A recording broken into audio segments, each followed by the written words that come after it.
सो hey guys, कैसे हैं आप लोग? I hope you are fine. तो आज से फाइनली स्टार्ट कर दिया मैंने एनालिसिस करना, और इस बार न्यू सिलेबस और ओल्ड सिलेबस ऑलमोस्ट दोनों ही हैं, तो दोनों के हिसाब से ही करना था एनालिसिस। तो अभी ये जो वीडियो है वो किसके लिए है? न्यू सिलेबस और ओल्ड सिलेबस। लाइक जो वीडियो की स्लाइड्स मैंने बनाई है वो न्यू सिलेबस के हिसाब से बनाई है, बट ओल्ड सिलेबस वाले भी टेंशन ना लें, मैं साथ के साथ ही बता दूंगा कहाँ पे क्या एडिशन और डिलीशन करना है, क्योंकि ऑलमोस्ट सेम है, बस कुछ कुछ चीज़ें हैं जो चेंज हुई हैं। ठीक है, उसके हिसाब और एक और चीज़ बताऊं तो आप एक और काम कर सकते हो, जो आप लाइक मैंने लास्ट अटेम्प्ट में वीडियोस बनाई थी, आप उसको भी रेफर कर सकते हो। वो मोर और लेस सेम ही रहेगा, क्योंकि मैंने आपको पहले ही बोला है कि लाइक इंपॉर्टेंट चैप्टर आपके हमेशा इंपॉर्टेंट ही रहेंगे। ऐसा नहीं होगा कि अब अटेम्प्ट से अटेम्प्ट वो चेंज हो जाएगा, ऐसा नहीं होगा। लाइक जो इंपॉर्टेंट चैप्टर है वो इंपॉर्टेंट रहेंगे। लाइक लॉ में तो खासकर, अकाउंट्स में ऐसा होगा इस बार जिनमें मैं कुछ में बोलूँगा कि हाँ कि ये इस बार आ गए, इस बार आने के चांसेस कम है, ऐसा बोलूँगा मैं। लेकिन अभी फिलहाल लॉ की बात बोलूँ तो लॉ में तो आपके जो चैप्टर्स मैं इंपॉर्टेंट बता रहा हूँ वो मान के चलो बहुत ज़्यादा इंपॉर्टेंट है। ठीक है, तो आप लोगों ने क्लासेस कंप्लीट कर ली होंगी, मैं ज्यूम कर रहा हूँ, और अब आप एक तरीके से फर्स्ट रिवीजन उठा रहे होगे। नहीं भी उठा रहे हो तो जब आप क्लासेस कर रहे हो तो ध्यान रखना, अगर आपने लॉ की क्लास अभी तक नहीं लिया है, आपकी चल रही है, तो जो चैप्टर्स मैं कैटेगरी ए के अंदर रखूंगा वो आपको इतना ज़्यादा अच्छे से करना है, इतना ज़्यादा ध्यान से करना है कि आपको वो फिर दोबारा उठाने ना पड़े। मतलब आप उठाओ और आपको बहुत जल्दी से याद हो जाए। जो चैप्टर्स मैं आप यहाँ पे कैटेगरी ए में बोलूँगा, ध्यान रखना कि उनके नोट्स आप साथ के साथ बना रहे हो, और नोट्स के ऊपर मैं बहुत ज़्यादा जोर डालूंगा। हर बार बच्चों को मैं बोलता हूँ कि नोट्स बना लेना, और आप लोग हर बार मिस कर देते हो। जो लोग बनाते हैं वो बाद में थैंक्स भी करते हैं इस बात पे कि लाइक रिवीजन बहुत अच्छे से हुई है एंड काफ़ी टाइम से हुआ है। क्योंकि अगर आप लोग नोट्स नहीं बनाओगे तो इससे दिक्कत आप लोगों की होने वाली है, क्योंकि आपके एग्जाम्स रेगुलर होते हैं और आपको गैप नहीं मिलेगा। अगर आप बोथ ग्रुप दे रहे हो तो आपके लिए बोल रहा हूँ मैं ये, सिंगल ग्रुप वालों के लिए तो फिर भी आपके पास 1.5 डे होता है, बट बोथ ग्रुप वालों के लिए नहीं होता है। आपको कंटिन्यूसली एग्जाम देने हैं, हाफ डे में सिलेबस पूरा करना बहुत बहुत बहुत मुश्किल होता है। ठीक है, चलो फिलहाल वो बात की बात है, मैं आपको आगे दूसरी वीडियोस में अच्छे से गाइड करूंगा। फिलहाल लॉ के ऊपर रहते हैं।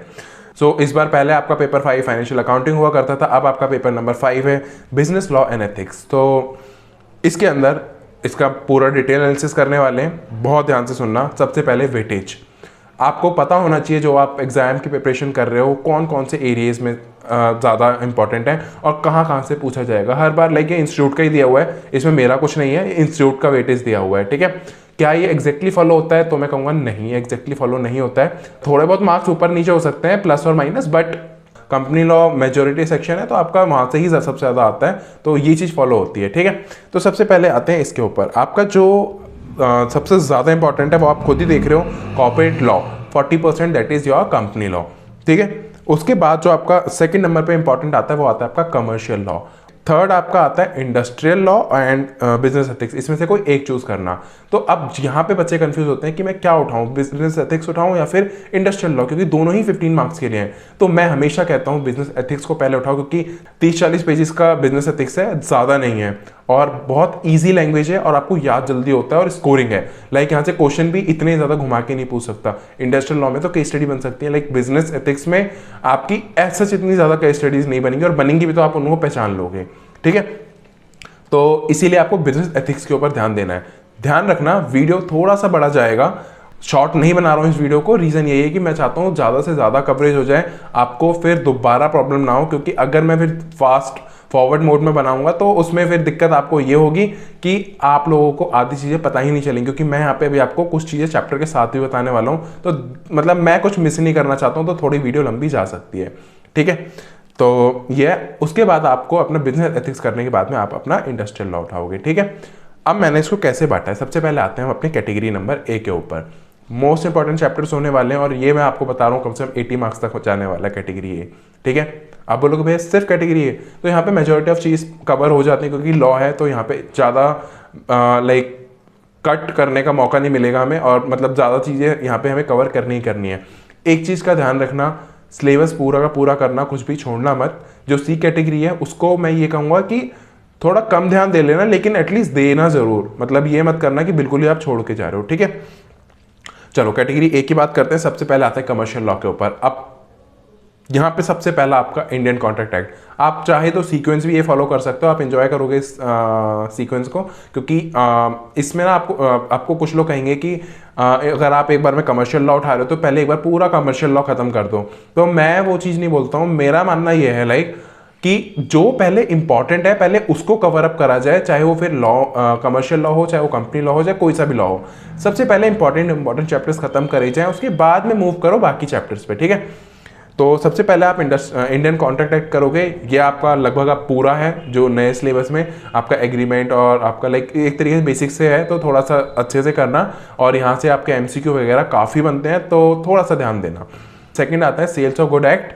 ये आपका पहले भी इंपॉर्टेंट था, अब भी इंपॉर्टेंट है और ये हमेशा इंपॉर्टेंट रहेगा, और ये 10 मार्क्स तक के लिए पूछा जा सकता है, ठीक है। तो इसकी अहमियत है इतनी। उसके बाद आते हैं नेगोशिएबल इंस्ट्रूमेंट एक्ट। ये आता है आपका 5 मार्क्स के लिए, एटलीस्ट इतना आ सकता है। और ध्यान रखना आपका पेपर 132 मार्क्स का होता है, 2 क्वेश्चन आपके चॉइस के होते हैं, तो उसके अकॉर्डिंगली ही ये नंबर लेके चल रहा हूँ मैं, ठीक है ना, कहीं आप 100 में से देखने लग जाओ। देन आते हैं आपका ये हो गया 35 मार्क्स। तो आप अगर ये 4 चैप्टर कर ले तो आप मान के चलो एग्जाम के अंदर आप 35 या 30 का तो आएगा ही आएगा। आप कोई भी एग्जाम उठा के देख सकते हो, आपको इतने मार्क्स के लिए मिलने वाला है, ठीक है। सेकंड आते हैं कैटेगरी ए में ही कॉर्पोरेट लॉ के ऊपर। अब यहाँ पे कंपनी लॉ की बात करते हैं। कंपनी लॉ में आप बोलोगे क्या भैया कुछ छोड़ सकते हैं, तो मैं बोलूँगा कंपनी लॉ के अंदर तो बिल्कुल भी कुछ मत छोड़ देना, क्योंकि 40 मार्क्स का है और सबसे ज़्यादा बच्चों को टफ भी यही लगता है और दिक्कत भी आता है। सबसे पहले आप ध्यान रखना जो कंपनीज एक्ट है डायरेक्टर्स वाले टॉपिक्स को छोड़ के, वो आपका 15 मार्क्स के लिए आता है, ठीक है। सेकंड आपका है डायरेक्टर्स। आपका डायरेक्टर्स भी 15 मार्क्स के लिए आता है, तो डायरेक्टर्स आपका बहुत ज़्यादा इंपॉर्टेंट है, पहले भी था और अब भी रहेगा। तो डायरेक्टर वाले टॉपिक्स को मैंने अलग से क्यों मेंशन किया है, रीज़न ये है कि आपका ये 15 मार्क्स का आएगा ही आएगा, ठीक है। ये हुए अब आपके 30 मार्क्स। अब ध्यान दो, कॉर्पोरेट लॉ है आपका 40% इस बार, ठीक है। तो इस बार 40 है, तो ध्यान रखना जो आपका मैं 10 का मार्जिन लेके चल रहा हूँ, वो 10 का मार्जिन मैं इस उन चैप्टर्स के लिए लेके चल रहा हूँ, जैसे कि लाइक आपका कुछ चैप्टर्स हो गए जिसमें कि आपका डिपॉजिट्स आता है, ठीक है। ये चैप्टर्स थोड़े टफ होते हैं और लाइक आप यहाँ पे ये सोच सकते हो कि अगर आपसे कवर नहीं हो पा रहे हैं तो उसको छोड़ दो एक बार, लाइक छोड़ दो मतलब कि आप उसको ऊपर ऊपर से कर लो, बाकी चीज़ कर लो पहले, ठीक है। तो सबसे पहले प्रोस्पेक्टस करना, बेसिक वाले कर लेना। देन उसके बाद आपका जनरल मीटिंग का चैप्टर आता है, ठीक है। शेयर्स एंड डिबेंचर्स आता है, वो बहुत इंपॉर्टेंट चैप्टर्स हैं।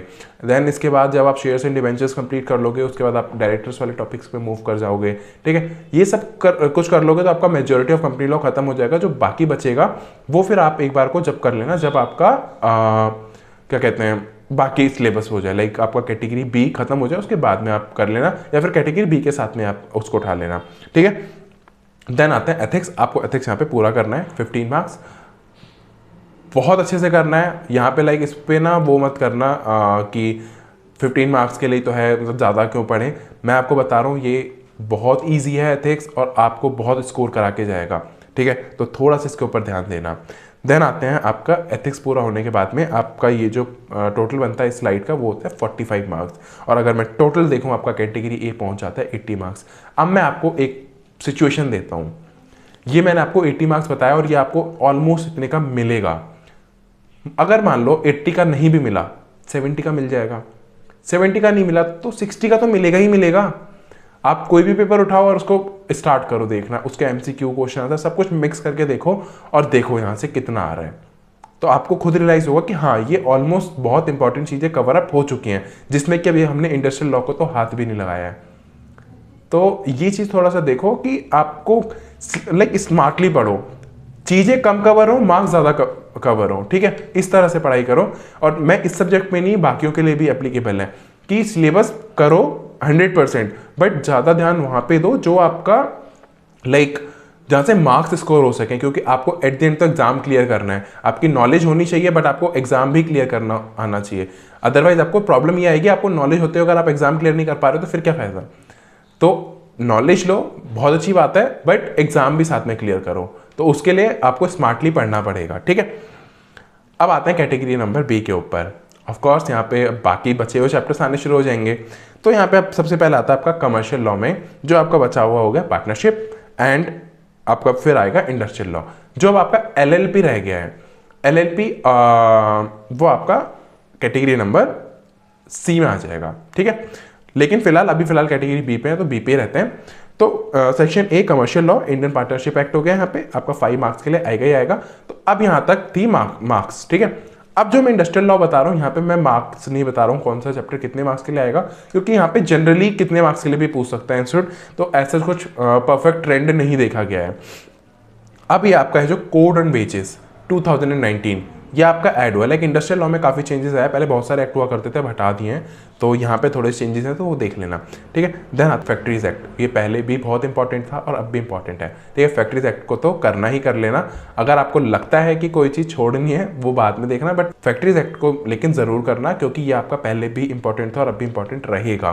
कोड ऑफ ऑन वेजेस 2019, ये नया चैप्टर है तो हमें नहीं पता आएगा नहीं आएगा, लेकिन ध्यान रखना जब भी कुछ नया इंस्टीट्यूट लॉन्च करता है या इंट्रोड्यूस करता है तो मान के चलो उसको पेपर में एक बार इंट्रोड्यूस तो कराया जाएगा, ठीक है। अब नहीं तो दिसंबर वाले में आएगा ही आएगा, ये चैप्टर आएगा ज़रूर, ठीक है। कितने मार्क्स के लिए आता है वो देखने वाली बात है, तो इसको तो ज़रूर एक बार देख लेना अच्छे से, लाइक क्योंकि नया चैप्टर है। उसके बाद आता है पेमेंट ऑफ ग्रेचुटी एक्ट 1972, आपका ये भी इंपॉर्टेंट है। आई गेस अब इससे ज़्यादा कैटेगरी बी में कुछ इंपॉर्टेंट नहीं है, तो अब आप मूव कर सकते हो कैटेगरी नंबर सी के ऊपर। सी में अब आपका इतना ज़्यादा कुछ बचा भी नहीं है। सी में आपका सबसे पहले कमर्शियल लॉ से देखें तो एलएलपी, एंड देन आपका इंडस्ट्रियल लॉ से देखें तो ईपीएफ। आपका इससे ज़्यादा कुछ बचा भी नहीं है। अब आप बोलोगे भाई आपने सारा सिलेबस तो ए और बी में कवर करा दिया, तो देखो मैं आपको बोलता हूँ लॉ के अंदर आपको रिस्क नहीं लेना है। अगर आपको पता होगा सबसे ज़्यादा बच्चे फेल लॉ में होते हैं। लॉ में आपको मैंने कैटेगरी ए में जो चैप्टर्स दिए हैं वो मैंने आपको इसलिए छांट के दिए हैं कि बच्चों को एटलीस्ट पता हो कि इस चैप्टर में से कर लोगे तो आप लोग एटलीस्ट एग्जामिशन के करीब पहुंच जाओगे, ठीक है। लॉ में पास होना मुश्किल हो जाता है बच्चों के लिए, क्योंकि वो कॉन्सेप्ट को याद नहीं कर पाते हैं। लॉ को एक तो कोई भी क्रैम नहीं करेगा, ठीक है। क्रैम करो लेकिन पहले एक बार अंडरस्टैंडिंग कर लो, क्योंकि जो उसके एमसीक्यू फिलअप आएंगे वो आप क्रैमिंग से नहीं कर पाओगे, ठीक है। एक हद पे करनी पड़ेगी क्रैमिंग, बट ट्राई करना पहले अंडरस्टैंड करो चीज़ों को, क्योंकि जो उसके बुलेट पॉइंट्स हैं, जो उसकी हेडिंग्स होती हैं पॉइंट्स की, वो आपको क्रैम करनी पड़ेंगी, नो डाउट करनी ही पड़ेंगी, अदरवाइज एग्जामिनर मार्क्स कम देता है जितना देखा गया है, ठीक है।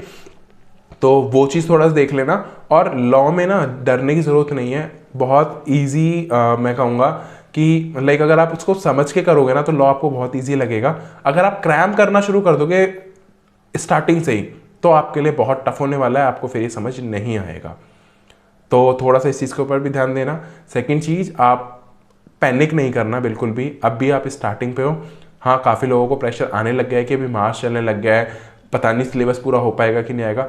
इतनी टेंशन मत लिया करो, थोड़ा सा ऊपर से फ्रेमवर्क बना लो कि हाँ मेरा मार्च है, देन अप्रैल है, देन मई है, 3 महीने हैं, इसमें मैं किस किस सब्जेक्ट को कितना कितना टाइम दूँ, बोथ ग्रुप देना है, सिंगल ग्रुप देना है, ये जरूर डिसाइड करो। अब काफ़ी बच्चों का डाउट में भी होता है कि लाइक सेकंड ग्रुप दे पाऊंगा कि नहीं दे पाऊंगा, वो लाइक आपकी पर्सनल वो है, थोड़ा सा गाइडेंस चाहिए वो मैं आपको आगे दूंगा। बट अभी फिलहाल के लिए जो सब्जेक्ट आप कर रहे हो पहले आप उनको कंप्लीट करो, एटलीस्ट एक ग्रुप तो कोई निपटाओ। अगर आप मान लो सेकंड ग्रुप पहले देना चाहते हो, एटलीस्ट सेकंड ग्रुप पहले पूरा कंप्लीट करो। मतलब बिखेर के मत चलो चीज़ें कि कुछ ग्रुप 1 का ले लिया, कुछ ग्रुप 2 का ले लिया, एटलीस्ट पहले ग्रुप खत्म करो, सो दैट कि आप सेफ रहोगे, एटलीस्ट एक ग्रुप तो देने की हालत में रहोगे। जो पैनिक हो रहे हैं उनके लिए, और जो बोथ ग्रुप अच्छे से प्लान कर चुके हैं तो वो आप मिक्स करके भी ले सकते हो, कोई इशू नहीं है, ठीक है। ज़्यादा कोई टेंशन की बात है नहीं। आप लोगों को कोई भी क्वेरी हो आप लाइक वीडियो पे कमेंट करो, टेलीग्राम पे आप मेरे को पर्सनल मैसेज कर सकते हो, ग्रुप में भी मैसेज डाल सकते हो, इंस्टाग्राम पे मेरे से पर्सनली कनेक्ट हो सकते हो, ठीक है। तो वहाँ पे भी आप बेझिझक होकर क्वेरी डाल सकते हो। क्वेरी का आंसर थोड़ा लेट आ सकता है बट आएगा ज़रूर, ठीक है। कभी कभी मिस हो जाता है तो आप उसको दोबारा पिंग कर दिया करो, दोबारा मैसेज डाल दिया करो, सो दैट कि वो ऊपर आ जाए, ठीक है, क्योंकि नंबर ऑफ मैसेज ज़्यादा होते हैं तो वो मिस हो जाता है। न्यू सिलेबस था, अब आते हैं ओल्ड सिलेबस के ऊपर। ओल्ड सिलेबस में कैटेगरी ए ऑलमोस्ट सेम है, आपको कोई भी दिक्कत नहीं करनी है, लाइक आपके लिए कहीं भी परेशानी नहीं होगी। ए कैटेगरी ऑलमोस्ट सेम है, ठीक है।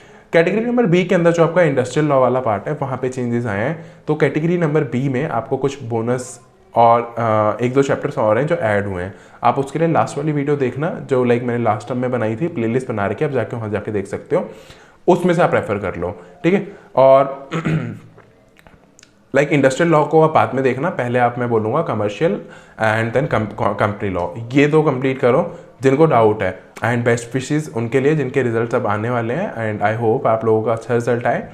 एंड अपना रिजल्ट शेयर करना जब भी आपका रिजल्ट आए कि आपका कैसा रिजल्ट आया है, आपको कुछ हेल्प मिली एनालिसिस से या नहीं मिली वो भी बताना। और इस बार मुझे पेपर देख के काफ़ी सही लगा कि काफ़ी हद तक एनालिसिस मैच कर रहे थे। सो आज की वीडियो में इतना ही रखते हैं। Thank you so much for watching this video.